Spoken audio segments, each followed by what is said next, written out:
شهر عظيم قد تسامى قدره وعلى رباه تنزل القرآن. الحمد لله رب العالمين، والصلاة والسلام على رسول الله الأمين وعلى آله وصحبه أجمعين. كلما أقبل علينا شهر رمضان أو كلما توجهنا إلى شعيرة من شعائر هذا الدين، صلاة وصياما وزكاة وحجا وبرا وصلة، إلا وكان هنالك سؤال يعتري الإنسان. هذا السؤال: لماذا هذه التشريعات؟ ولماذا هذه الشعائر؟ ولماذا شرع الله الصيام؟ ونحن نتكلم في سياق هذا الشهر الجليل، في هذا الشهر المبارك، فإن سؤال لماذا هو سؤال المعنى. يخرج الإنسان من دائرة الحيوانية إلى دائرة الإنسان المستخلف من خلال سؤال المعنى. ما المعنى لوجودي؟ ما المعنى لما أنا فيه؟ ما المعنى للشرائع؟ ما المعنى للرسالات؟ ما المعنى للنبوات؟ لماذا أنا أكلف هذه التكليفات؟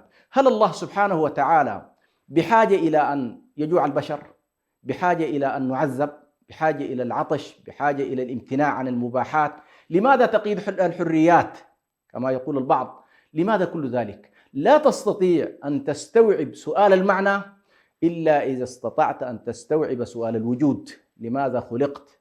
فالله سبحانه وتعالى رتب لنا كل ذلك من خلال آياته. الله سبحانه وتعالى يقول: وما خلقت الجن والإنس إلا ليعبدون. وسؤال الوجود، سؤال الخلق، واضح جدا أنك خلقت للعبادة. العبادة، ما الذي يستفيد من هذه العبادة؟ هل والله الله سبحانه وتعالى بحاجة إلى عبادتنا؟ تزيده هذه العبادات شيء؟ إذا لم نعبد الله ينقصه شيء؟ كل ذلك أيضا منفي عن الله سبحانه وتعالى. فالله تبارك وتعالى متصف بصفات الجمال والجلال والعظمة والكبرياء من قبل أن يخلق البشر، وبعد أن يخلق البشر، وقبل أن يخلق السماوات، وبعد أن خلق السماوات. فالله تبارك وتعالى هو الله الذي لا إله إلا هو. ولكن سؤال المعنى هنا هو أننا نستطيع أن نتعرف من خلال غاية وجودنا، نتعرف كذلك على غايات التكاليف وغايات التشريع وغايات لماذا أصوم، غايات لماذا أصلي. هذا السؤال يجعلك دائما أنت متحفز لهذه العبادة عن وعي وعن بصيرة وعن قناعة وعن إيمان، ولست من باب الذي يذهب إليها مقلدا، كالذي مثلا رأى الناس يصومون فصام، رأى الناس يصلون فصلى.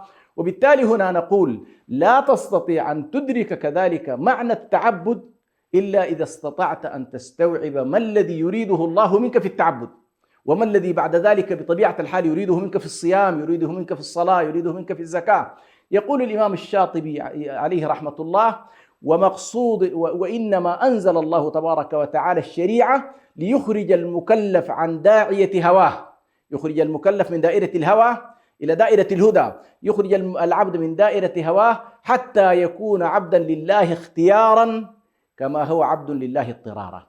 إذن أنت عندما تصوم أو عندما تصلي أو عندما تذهب إلى طاعة الله في شرائعه، الهدف الأساسي، سؤال المعنى هنا، أنك تريد أن تخرج من دوائر الأهواء والرغبات والشهوات والمشيئة الإنسانية الخاصة بك الذاتية إلى معنى موضوعي، وهو معنى آخر له علاقة بالخالق، له علاقة بمن أوجدك في هذه البسيطة. فهنا يأتي مباشرة لماذا شرعت الشرائع؟ لأن الله يريد أن يخرجنا من دوائر الأهواء إلى دائرة الهدى التي قالها منذ اللحظة الأولى عندما أنزل آدم عليه السلام وحواء إلى الأرض.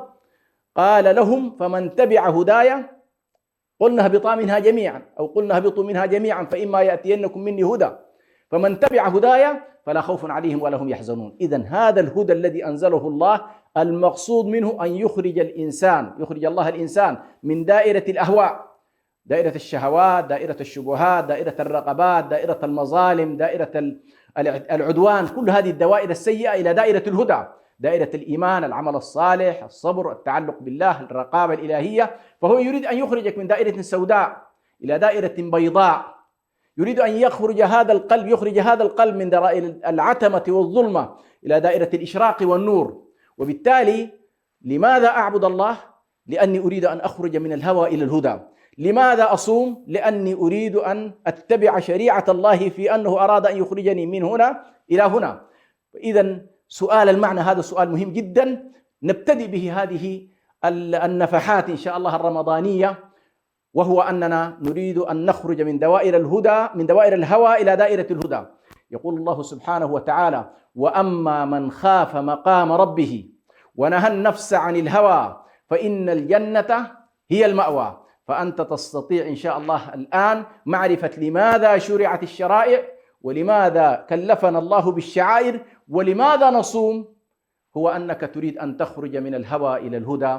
وإن شاء الله في الحلقة القادمة يتضح لنا بصورة مباشرة لماذا شرع الله الصيام، حتى نكون إن شاء الله في إطار تسلسل في موضوعاتنا وكلماتنا. والسلام عليكم ورحمة الله وبركاته. شهر عظيم قد تسامى قدره، وعلى رباه تنزل القرآن.